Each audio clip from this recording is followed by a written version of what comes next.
नमस्कार, आपका स्वागत है प्लैनेट एक्स पर। एक बार फिर आपसे अनुरोध है, प्लैनेट एक्स को सब्सक्राइब करें, हमारी वीडियोस को लाइक करें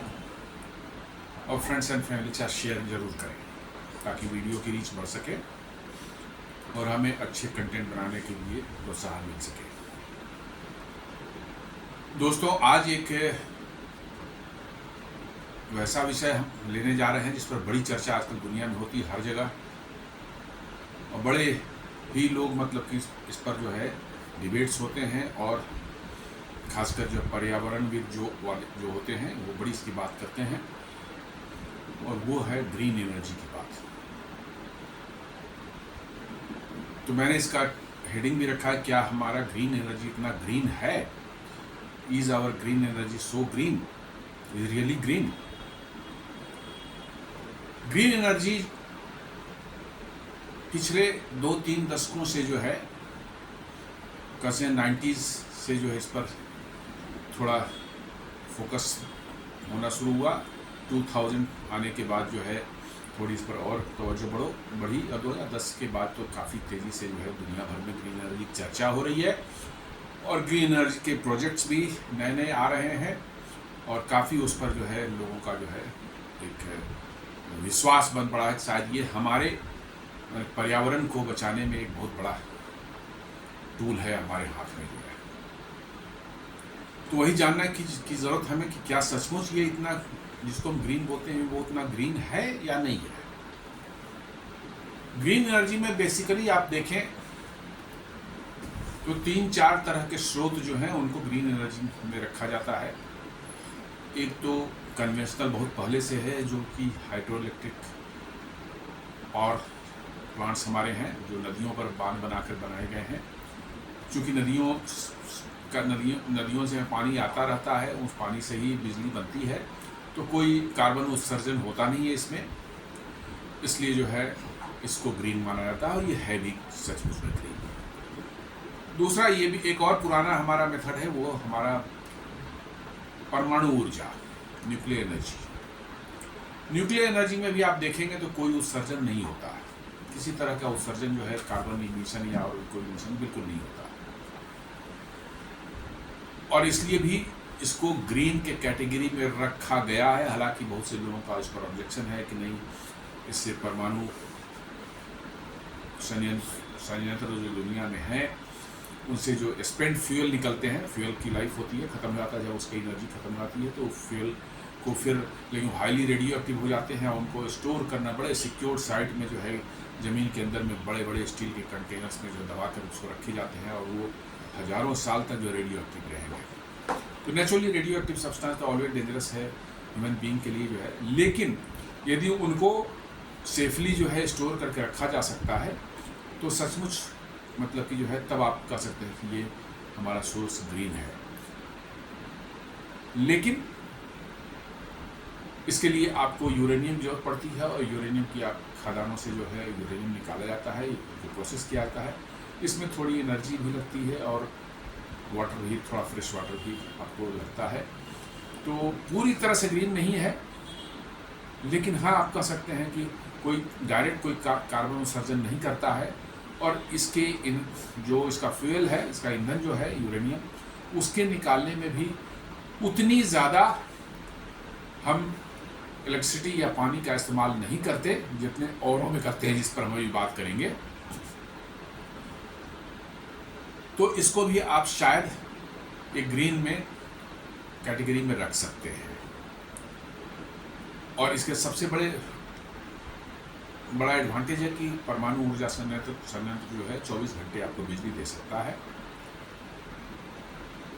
जब तक उसका ईंधन खत्म नहीं होता है, उसके फ्यूल जो अंदर में वो पूरी तरह से एग्जॉस्ट नहीं हो जाते, तब तक वो आपको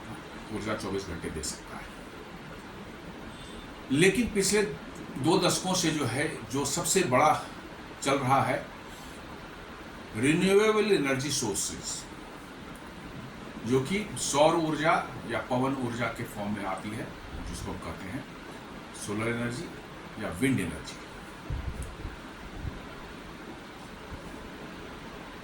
सोलर एनर्जी जैसा आप सब जानते हैं कि सूर्य की जो किरणें हैं वो एक स्पेशल प्लेट होती है जिसको सोलर प्लेट हम लोग बोलते हैं या सोलर पैनल बोलते हैं, उस पर गिरती हैं और वो ऊर्जा पैदा करती है, इलेक्ट्रिसिटी पैदा करती हैं और उसको हम लोग इस्तेमाल कर सकते हैं अपने ग्रिड के लिए, अपने घरों के लिए। विंड एनर्जी इसी तरह देखा होगा आपने, बड़े बड़े विंड टर्बाइन्स जो है कई जगह लगे रहते हैं, बहुत ऊंचे ऊंचे खंभे 50 मीटर 60 मीटर 100 मीटर ऊंचे तक खंभे लगे रहते हैं, पोल लगा रहता है और बड़े बड़े ब्लेड्स वाले जो है टरबाइन उसमें लगे रहते हैं जो बड़े स्लो स्पीड में घूमते हैं, बट उसके अंदर में जो है गियर बॉक्स लगे रहते हैं जो उसकी स्पीड को इंक्रीज करते हैं और वो जनरेटर से जुड़े रहते हैं और फिर जनरेटर बिजली पैदा करके जो नीचे ग्रिड में भेजता है। कई जगह विंड फार्म्स लगे होते हैं, हजारों की संख्या में जो है ये विंड मिल्स लगे होते हैं। ये दोनों रिन्यूएबल एनर्जी के उसमें कैटेगरी में आते हैं और इनको जो है ग्रीन एनर्जी का बहुत बड़ा एक सोर्स आजकल माना जा रहा है। आजकल तो कई देशों में देखेंगे, खासकर यूनाइटेड किंगडम या उस तरह यूरोपियन कई कंट्रीज में जो है वो समुद्र के अंदर जो है विंड मिल्स लगाया जा रहा है। वहाँ पर समुद्र के अंदर काफ़ी दूर 50-60 किलोमीटर दूर जो है विंड मिल्स जो है लगाए, स्पेशल टेक्निक्स हैं जहाँ पर उनके टावर्स जो है जिस पर वो माउंट होते हैं टर्बाइंस, उनको जो है वो टावर्स लगाए जाते हैं और वो फ्लोटिंग टावर्स हैं जिनको अर्थ के जो ये समुद्र की सतह जो है उसके नीचे अर्थ समुद्र के फ्लोर से जो उसको एंकर कर दिया जाता है और उसमें बड़े स्पेशलाइज जो है टेक्नोलॉजी लगाई गई है कि उनको बैलेंस जो है किया जाता है, लहरों से जो है वो हिलते डुलते नहीं है। बड़ी सोफिस्टिकेटेड टेक्नोलॉजी है और ये बड़ी संख्या में जो है, क्योंकि ज़मीन यूरोपियन देशों में ज़मीन की कमी है, छोटे छोटे देश हैं वो, बहुत ज़्यादा बड़े देश नहीं होते हैं, उनमें ज़मीन की कमी है तो, और समुद्र के अंदर जो है हवा हमेशा मिलती है, काफ़ी तेज़ मिलती है और हमेशा मिलती है। ज़मीन पर वो भी है कि ज़मीन पर आने से के बाद हवा जो है हवा की रफ्तार जो है धीरे धीरे घटती है और फिर कम रुक भी जाती है। तो ये हर तरह की चल रही है, मतलब कि जो है विंड एनर्जी के फॉर्म में और सोलर एनर्जी के फॉर्म में। इन दोनों के साथ एक समस्या है कि यदि सनशाइन जो है वो न रहे, जैसे शाम होने के बाद जो है सनशाइन जो है ख़त्म हो जाता है, वो न रहे तो बिजली की उत्पादन जो है बंद हो जाती है। उसी तरह से विंड यदि हवा बंद हो गई, हवा रुक गई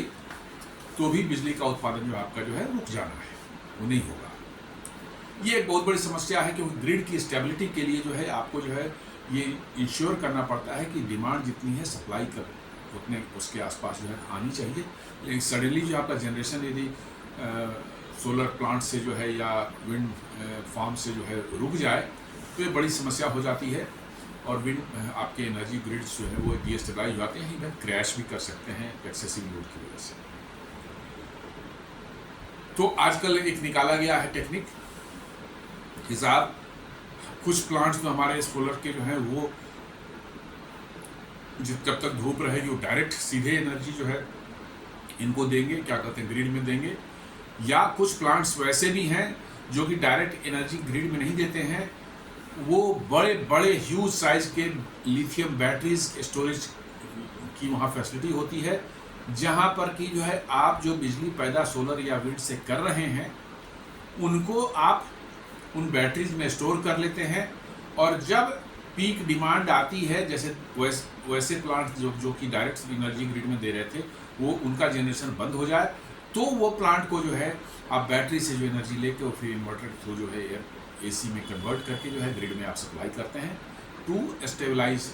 कि 2-3 घंटे की पीक आवर्स जो शाम में आप होती है जनरली जो इस समय जो है वो आप दे करके ग्रिड को स्टेबलाइज करने की कोशिश। तो उसके लिए फिर बड़े बड़े स्टोरेज जो है लिथियम बैटरीज के जो है ह्यूज साइज के जो कि मेगावाट कैपेसिटी में जो है मतलब हंड्रेड्स ऑफ मेगावाट कैपेसिटी में जो है पावर जनरेट कर सकते हैं इवन सनशाइन खत्म होने के बाद। तो अब इसी पर चर्चा करते हैं कि क्या, और इसके साथ में एक और जान लें कि सोलर पैनल्स जो हम इस्तेमाल करते हैं सोलर एनर्जी सन की रेज से जो सोलर एनर्जी पैदा करने के लिए, या हम टरबाइंस जो इस्तेमाल करते हैं विंड से एनर्जी पैदा करने के लिए विंड टरबाइंस, उनके निर्माण में क्या इस्तेमाल होता है। तो आपको एक मैं बता दूं कि बहुत बड़े क्वांटिटी में जो है रेयर अर्थ मिनरल्स का जो है इस्तेमाल इनमें किया जाता है। रेयर अर्थ मिनरल्स जो है वो इलेक्ट्रिकल कंडक्टिविटी को बढ़ाने के लिए इस्तेमाल किए जाते हैं। आपके जो ये है इक्विपमेंट जो बना रहे हैं, आप बैटरीज बना रहे हैं, चाहे सोलर पैनल बना रहे हैं या विंड टर्बाइन में, उनका वेट रिडक्शन के लिए इस्तेमाल किया जाता है, क्योंकि आपको बहुत ज़्यादा भारी हो जाएंगे तो मुश्किल होगा उनको हैंडल करना, उनको लगाना, ट्रांसपोर्टेशन सब कुछ मुश्किल होता है। एट द सेम टाइम जो उनमें स्ट्रेंथ देना है। यदि विंड टर्बाइन को आप देखें तो 100 मीटर का एक पोल होता है, टावर जैसा होता है पोल, एकदम सिलेंड्रिकल जो है, और उसके ऊपर उतना ह्यूज साइज के विंड टर्बाइन जो है आपके ये लगे हुए हैं, और साथ साथ जो उसके जो एसोसिएटेड जनरेटर्स और सारे कुछ हैं, इनको आपको हल्का रखना है। तो नेचुरली आपको मटेरियल वैसे रखने हैं जिसमें जो स्ट्रेंथ भी बढ़ाए, हमारे मतलब नॉर्मल मटेरियल्स का से ज़्यादा स्ट्रेंथ वाला हो, और साथ साथ जो है वो हल्का भी हो, ताकि पूरा स्ट्रक्चर हल्का हो सके। नहीं तो इतना भारी हो जाएगा उसको हैंडल करना मुश्किल हो जाएगा। आप विंड टर्बाइंस के जो एक ब्लेड्स को आप देखेंगे तो कुछ आज के दिन में जो 10-12 मेगावाट के एक टर्बाइंस होते हैं, वो उनके विंड्स उनका जो है टर्बाइन का एक ब्लेड की लंबाई ही करीब 100 मीटर के आसपास होती है। तो सोचिए पोल जो है और ऊंचा करके 30-35 मीटर और ऊंचा होगा। It is a huge gigantic structure. इनका ट्रांसपोर्टेशन भी मुश्किल होता है। तो अब मेरे कहने का मतलब है कि बहुत बड़े क्वांटिटी में जो है, बहुत बड़े क्वांटम में जो है रेयर अर्थ मिनरल्स की आपकी जरूरत पड़ती है। आप सोलर पैनल का मैन्युफैक्चरिंग आप देख लें, उसमें रेयर अर्थ की है, कोबाल्ट है, आपका निकेल है, इन सबों का बहुत बड़ी क्वांटिटी में आपका इस्तेमाल, साथ साथ जो है आपके सेमीकंडक्टर्स जो हैं उसमें इस्तेमाल होते हैं। उनकी प्रोसेसिंग, उनकी माइनिंग और प्रोसेसिंग, ये सभी हाईली इंटेंस मतलब एनर्जी इंटेंसिव, और साथ साथ जो है वाटर भी, फ्रेश वाटर उनके लिए बहुत बड़े मैंने वॉल्यूम में, बहुत बड़े क्वांटम में चाहिए होता है उनको रिफाइनिंग के लिए। जो है लिथियम आप ले लें जिससे आप बैटरी बनाते हैं, उसकी रिफाइनिंग और माइनिंग जो है अपने आप में नाइटमेयर है। जहाँ पर भी ये इनकी माइनिंग और रिफाइनिंग होती है, उस एरिया के वाटर सोर्सेज पर बहुत दबाव पड़ता है, और वाटर सोर्सेज पॉल्यूशन की भी बहुत ज़्यादा मतलब की जो है संभावना रहती है, और हो ही जाती है करीब करीब। तो हम ग्रीन एनर्जी के इन नए जो स्रोत हैं, इनके लिए जो हम इक्विपमेंट्स या जो भी हम बनाते हैं, उनमें रेयर अर्थ मिनरल्स का एक बहुत बड़ा योगदान है। और रेयर अर्थ मिनरल्स को ज़मीन से निकालना, इस्तेमाल के लायक बनाना, अपने आप में जो है एक पर्यावरण के लिए खुद एक मतलब पर्यावरण को के लिए मतलब जो है हानिकारक चीज़ है। बहुत तरह के माइनिंग जहाँ होगी वहाँ पर पॉल्यूशन होगा, रिफाइनिंग होगी, उसके आसपास वाटर पॉल्यूशन होगा, फिर energy consume, highly energy consuming मतलब की जो प्रोसेस है। तो ओवरऑल आप देखें तो एक तरफ तो आप उसको इस्तेमाल करके जो है वहाँ पे इमिशंस रोकने की, कार्बन उत्सर्जन रोकने की कोशिश कर रहे हैं, लेकिन दूसरे तरफ जहाँ पर उन मटेरियल्स का जिससे जो है ये बनते हैं सोलर पैनल्स या मतलब कि हमारे विंड टर्बाइंस वगैरह इक्विपमेंट वगैरह जो है, उनको यदि आप देख लें तो उनका जहाँ से उनकी माइनिंग होती है, रिफाइनिंग होती है, वहाँ बड़े लार्ज स्केल पर आप उन्हें पॉल्यूशन कर रहे हैं और एनर्जी भी कंज्यूम कर रहे हैं, जिससे कि जहाँ से एनर्जी आ रही है यदि नॉन कन्वेंशनल सोर्स वो है तो वहाँ से आपको जो है प्रदूषण पैदा हो रहा है। तो एक आपको ऐसा नहीं लगता कि जिस जगह हम उसको इस्तेमाल कर रहे हैं वहाँ तो ठीक है, मैंने पर्यावरण को हम बचा रहे हैं, वहाँ पॉल्यूशन नहीं हो रहा, लेकिन दूसरी जगह हो रहा है। तो जैसा क्या आप जानते हैं कि यदि एयर पॉल्यूशन होता है तो एयर पॉल्यूशन एक जगह नहीं टिकता, वो सारी दुनिया में फैल जाता है, धीरे धीरे डिफ्यूज होकर के। वाटर पॉल्यूशन एक जगह होगा तो धीरे धीरे ग्राउंड वाटर को आगे तक वो पॉल्यूट करना शुरू कर देगा वो। तो वर्चुअली जो है जिसको हम ग्रीन एनर्जी कहते हैं, क्या सचमुच में ये इतना ग्रीन है?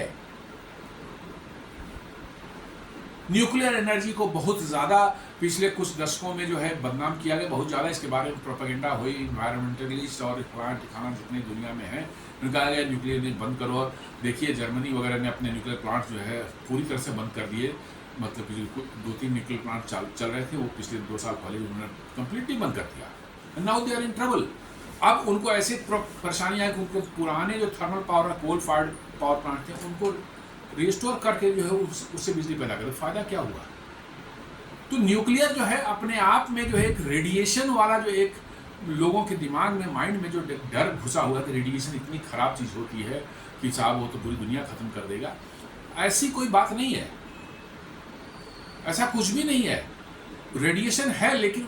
वो क्वांटम जो फ्यूल का होता है वो उतना ज़्यादा नहीं होता जितना हम कोल इस्तेमाल करते हैं, चाहे और भी चीज़ें इस्तेमाल करते हैं। उनको आप स्पेंट फ्यूल के बाद रिप्रोसेस करके जो है उससे प्लूटोनियम वगैरह निकाल लेते हैं और फिर उसको जो है डीप अंडरग्राउंड साइलोज में बरी कर देते हैं, विच इज़ हाईली सिक्योर, और उसके पड़े रहेंगे 200-400 साल, 500 साल, 1000 साल पड़े रहेंगे। If you are able to keep it secure,